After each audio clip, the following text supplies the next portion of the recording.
پر شامل کرتے ہیں۔ بلوچستان کے شہر خاران سے ہمارے گدروشیا پوائنٹ کے نمائندہ سلمان بلوچ سے سیکریٹری صحت حافظ محمد طاہر نے ڈویژنل ہیڈ کوارٹر شیخ زید اسپتال خاران کا دورہ کیا۔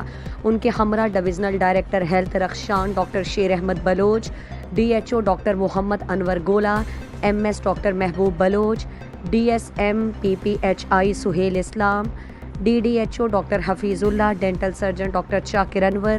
سیکریٹری صحت نے ڈی ایچ کیو اسپتال اور نرسنگ کالج کے مختلف شعبوں کا دورہ کیا۔ سیکریٹری صحت بلوچستان نے کہا کہ عوام کو صحت کی بنیادی سہولیات کی فراہمی کی ہر ممکن اقدامات کیے جائیں گے تاکہ عوام کو بآسانی صحت کی سہولیات میسر ہوں۔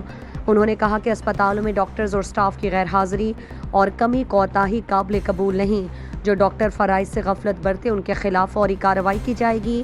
حافظ محمد طاہر نے کہا کہ ڈاکٹر مسیحا ہوتا ہے جو اپنے پیشے میں محنت سے انسانی جان بچاتا ہے، جس کا وہ عظیم اجر ہے جو انہیں دنیا اور آخرت میں کامیابی اور نام اور شان دیتی ہے۔ مزید دلچسپ معلومات اور خبروں سے آگاہ ہونے کے لیے Gadrosia point Facebook page, Instagram, Twitter کو فالو اور یوٹیوب چینل کو سبسکرائب کریں۔